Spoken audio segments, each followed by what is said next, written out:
Bem, minha gente, eu queria dizer para vocês que eu já falei com Pitanga, que a gente está recebendo muita homenagem, porque Pitanga é todo dia um troféu, uma coisa.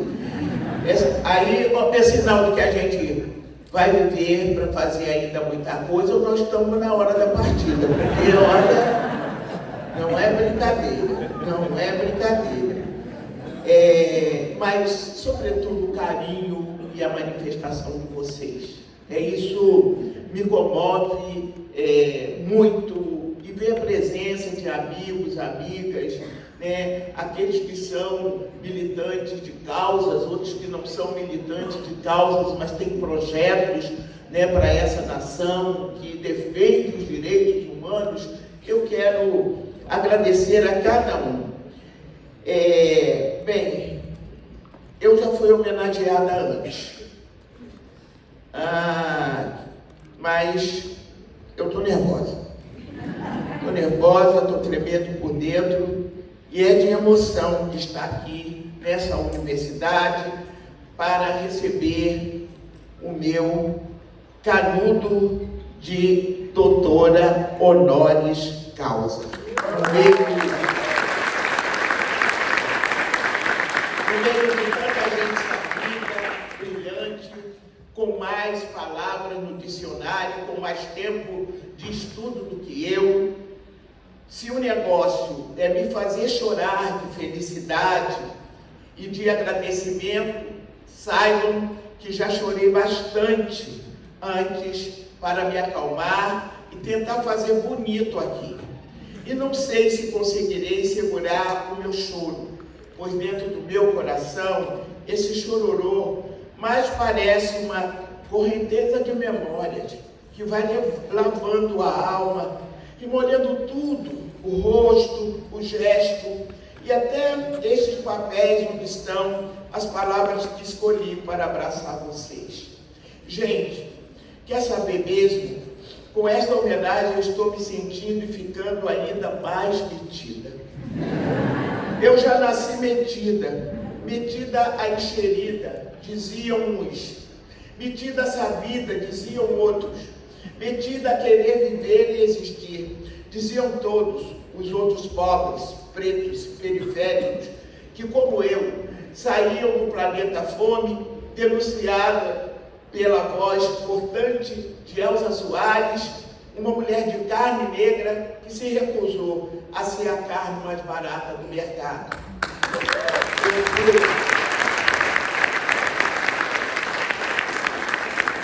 Eu fui metida no mundo das lidas e das lutas desde a barriga de minha mãe, indo com ela grávida para o serviço. Minha mãe, uma mulher autodidata, uma obrigação para quem é pobre, foi uma líder religiosa e comunitária que não tinha roupa para a ignorância e para o conformismo. E ela logo me fez saber a lição número 1, necessária e realista, que eu vim a um mundo que já tinha seus donos e que eu havia de me meter mais cedo ou mais tarde com esses donos e suas razões discriminatórias de cor, de classe, de gênero, de orientação sexual, de origem social, de inscrição religiosa.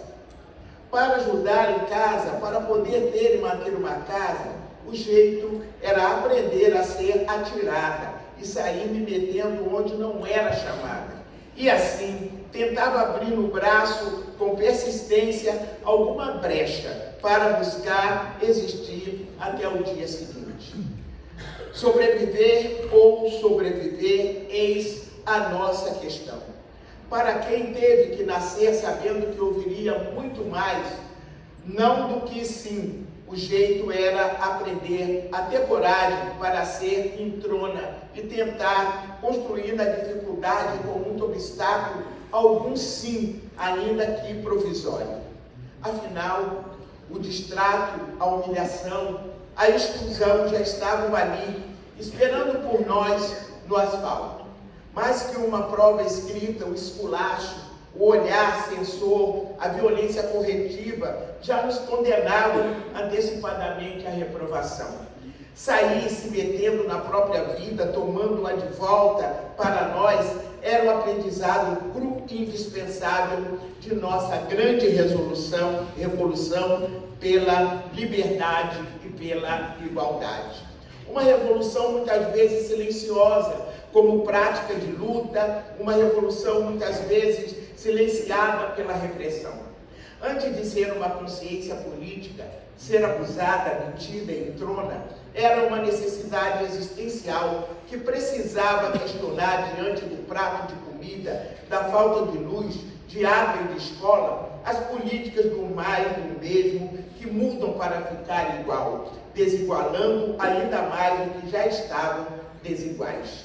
A pedagogia que a gente tinha era essa, ir se metendo, favela dentro e asfalto afora, com a cara e a coragem, com o corpo moído, a alma aflita e os sonhos adiados.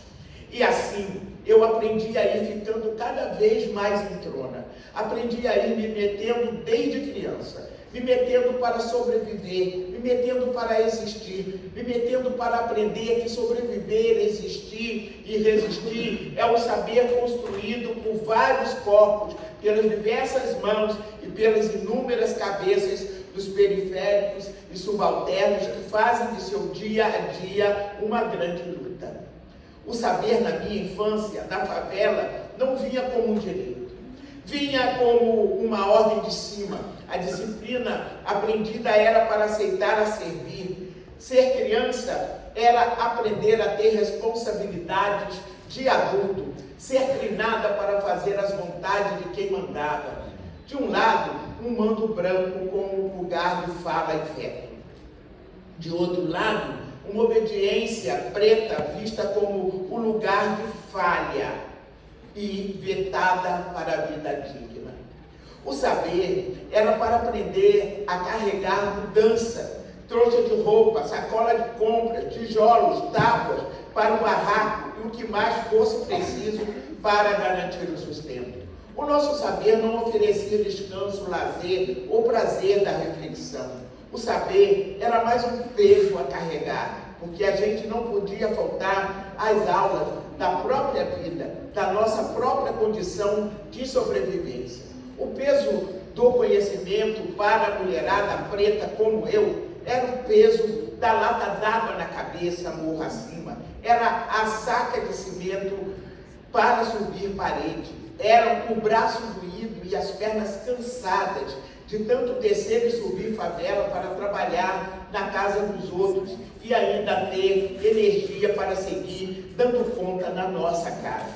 O peso do conhecimento foi aprender a engolir o é a si mesmo, sem deixar de lutar contra o destino que nos impunha. E assim eu fui me metendo no serviço para fazer a vida girar, para fazer a minha vida viver, lavando, cozinhando, criando filhos, levando água, virando laje, carregando o mundo na cabeça como se fosse a minha sina. Mas era sina, era um saber doido, de tão lúcido, mas que me ensinava a insistir em ficar viva.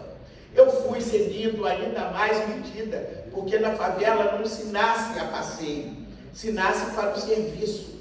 Antes da gente ser sujeito de direito, a gente era sujeito ao direito dos outros, das vontades, manias e cismas da branquitude do asfalto.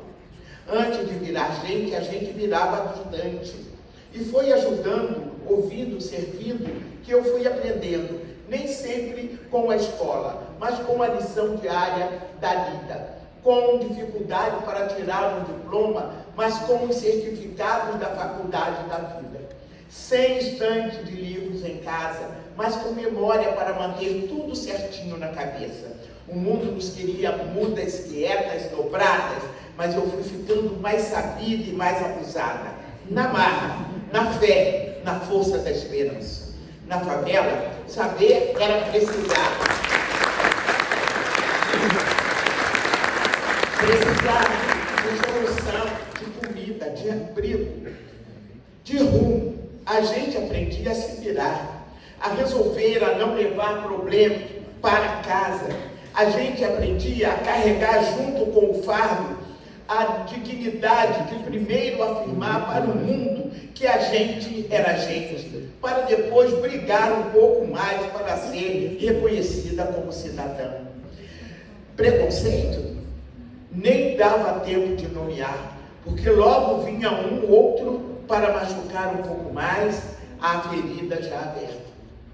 O racismo não tira folga, discrimina a cada passo nosso pela vida. De segunda a segunda, tínhamos é que sair tirando de letra e metendo bronca, porque tínhamos decididos existir como pretos e favelados. Violência era só mais uma chibata diária que a gente tinha que se desviar ou disfarçar, aprendendo a saber servir para depois poder saber existir como luta.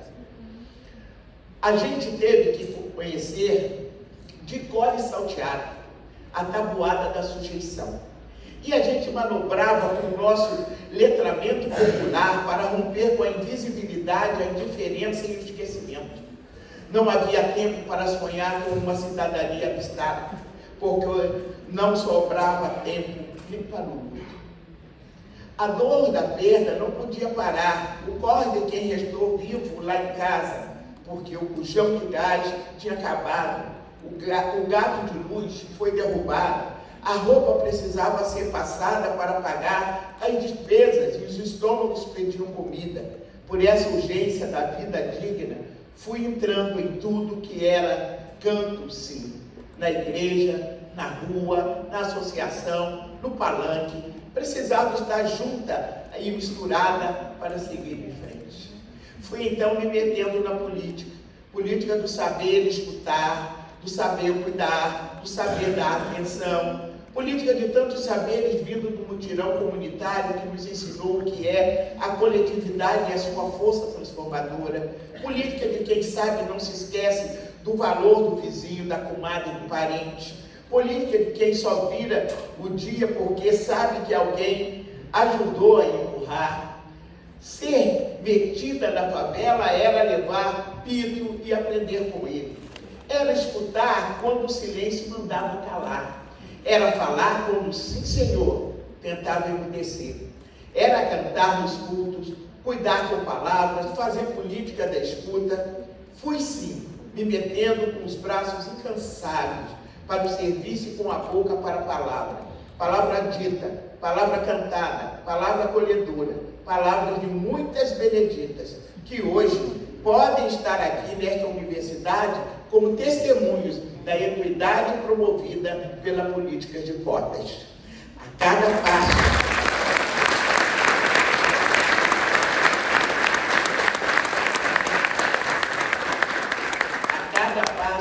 dessa minha metideza persistente, eu fui levando a favela comigo.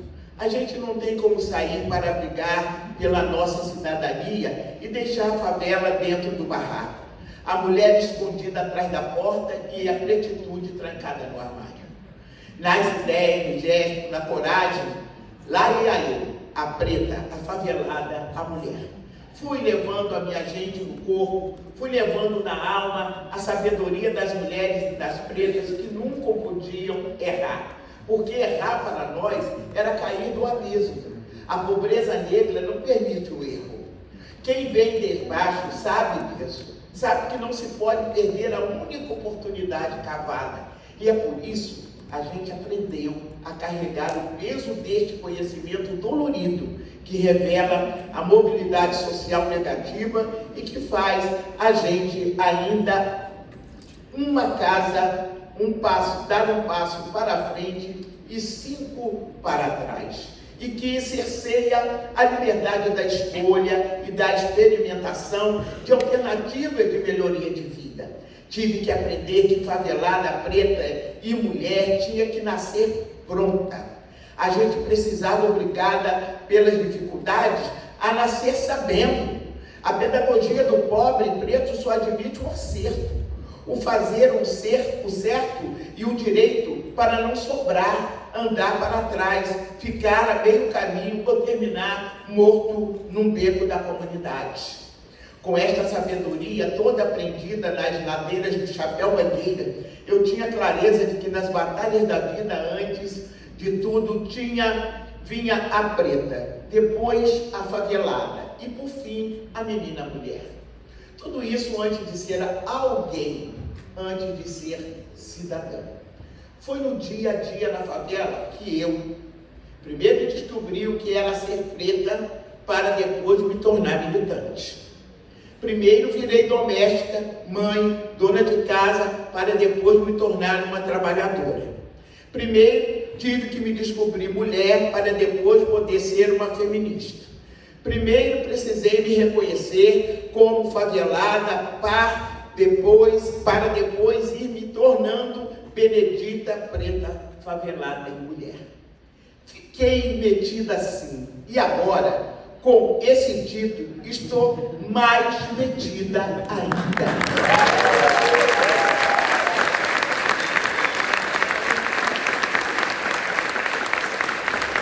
Porque se meter era preciso, porque sobreviver não era preciso para a nossa gente. Segui metida assim no trabalho dos outros, na vida dos outros, no mundo dos outros, primeiro para servir como trabalhadora doméstica e depois também para servir mais as nossas causas, a nossa luta. Foi assim que eu me meti nos movimentos de favela, de mulheres, de negros. Lutar por saneamento era primeiro lutar por um banho, por comida, por higiene, dignidade do corpo que serve. Lutar por urbanização era primeiro lutar por condição, por luz, por rua, por teto para um corpo que trabalha.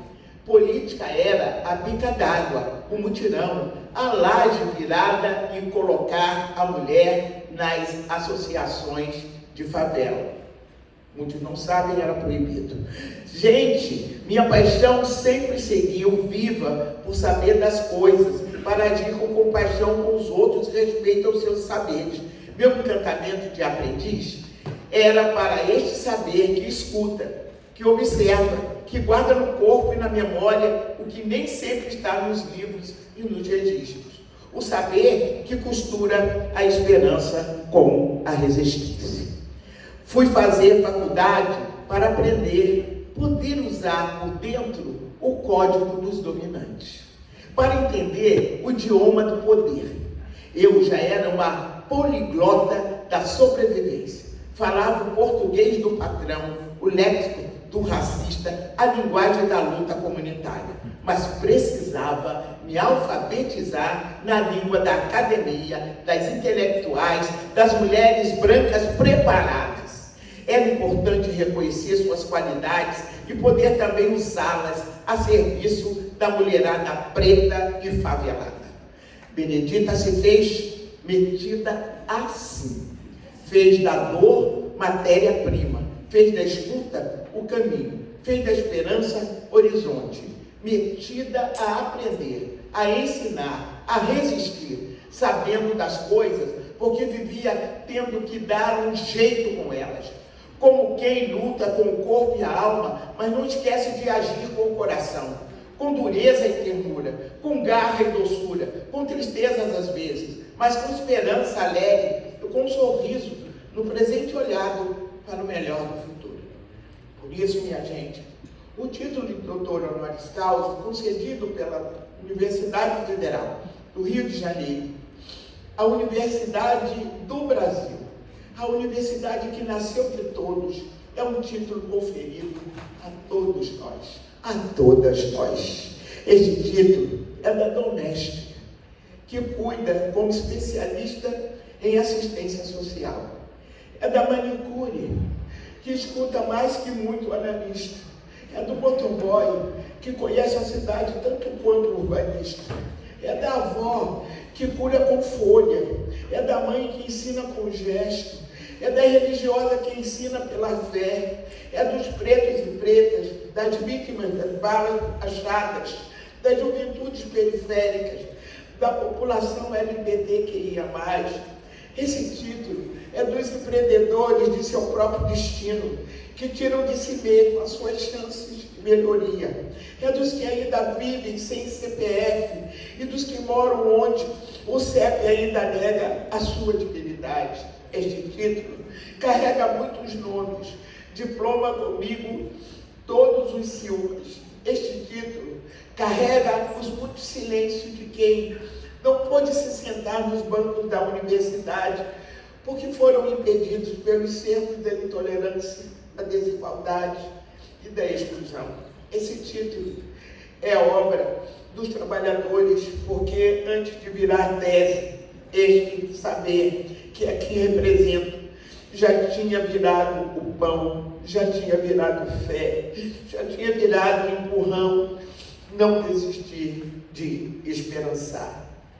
Este título é das muitas benéis e dos muitos benéis vindos lá de baixo e que constrói o mundo com muita garra, com bastante empatia e com sobra de generosidade. Os saberes homenageados nesse título são os das nossas vivências, das dores que não viraram ódio e ressentimento, do amor pela vida digna que vira coragem para a luta por dignidade, inclusão e reconhecimento. Esse título, que agora recebo em nome de todos nós, é mais que uma honra, é um recomeço de nossas vidas. Ele é o retrato de todos os passos que me trouxeram até aqui. É da menina que escutava o mundo antes de saber nomeá-lo, dos mestres da vida que me ensinaram a ver com os olhos do povo, dos encontros com a diversidade, que só a universidade pública é capaz de costurar, porque é nela, nesta casa, nesta casa de janelas largas para o horizonte e portas abertas para o futuro, que os filhos dos Brasis múltiplos encontram chão, voz e oportunidade. A universidade pública é a contramão do silêncio imposto. É o território onde o saber deixa de ser privilégio dos bem-nascidos e se faz conhecimento com retribuição e devolução generosa ao mundo. Aqui, o título de doutor honoris causa é o reconhecimento dos talentos forjados na travessia dos corpos que resistem, pensando as vidas que sonham, escrevendo suas histórias. É a celebração da política, da inclusão, da diversidade, do saber que liberta, não aceita censura e não se ajoelha diante do autoritarismo. Honro com esse título cada rosto que me atravessou, cada voz que me ensinou, cada luta que me moveu. Eles pertencem aos que ousaram amar o conhecimento e aos que não desistiram de existir com dignidade. E agora, mais do que todas estas palavras ditas, é hora de estender os braços para refazer os muitos abraços que me trouxeram até aqui. Já passou da hora de eu não me conter de tanta emoção, porque a gente agradece de verdade, de corpo inteiro, e atravessando pela gratidão. Entrou aqui uma Benedita chorosa de emoção, e sai daqui uma Benedita doutora chorona de felicidade. Muito obrigado.